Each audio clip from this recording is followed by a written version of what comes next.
Today we're talking about community and what it means to be in a community, and if it's important, if it is important, what's important about it.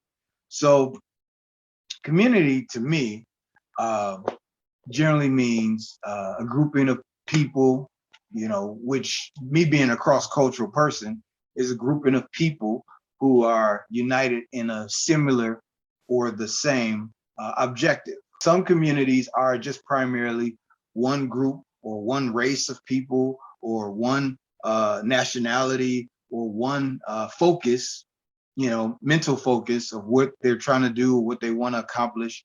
But even in the midst of that, where things are the same, there's still going to be diversities, different thoughts on the same thing, different concepts, how to accomplish the same mission. So you're going to still find diversity even when everything is the same. When I think of the word community, I really think about relationships with one another and really just doing life with one another, right?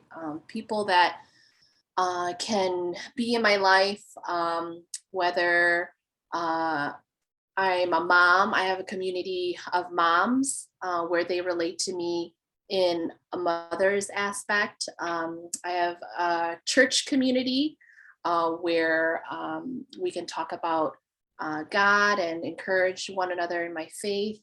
A community of friends, right? And I mean, obviously, as moms and as church, they're all friends, right? But I think community is really just building relationships with one another, going through life with one another, through the good, through the bad, where I can trust them in sharing my life with them and doing life with them. And as Mike and I kind of talked off screen before doing this video, we talked about how there needs some type of communication in community, right? I'm taking it from the commune part, right? How do we communicate with one another in a community? And that can look like a verbal communication and action, right? I'm speaking to these people, letting them know what's going on in my life, showing up for one another. If I'm sick, not only just phoning me on the phone, but coming over and checking up on me, bringing me meals, or and it's a two-way street, right?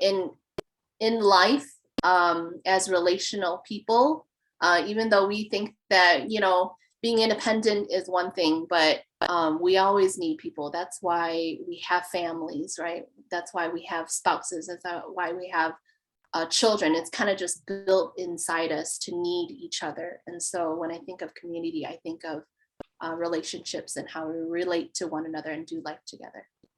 And that means that you're in their lives, in each other's lives, during the good times, during the bad times.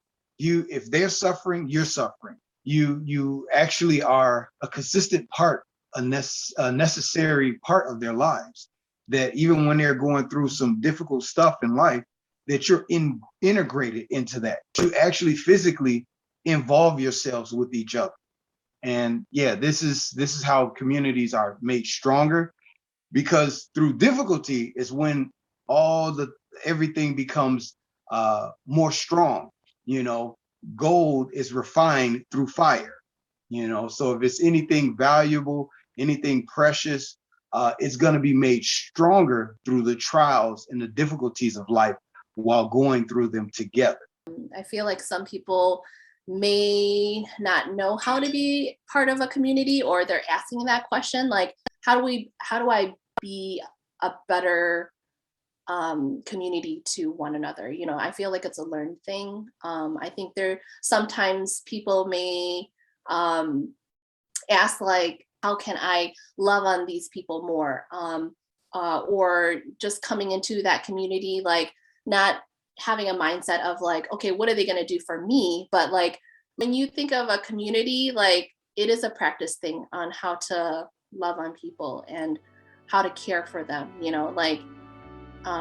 it's something learned and something that you teach to other people too, because sometimes people don't, just like relationships, right? Sometimes people don't really know the right things to say or the right things to do. And so I think being a part of a community, it's a learned thing to teach ourselves how to love people and love them well as well.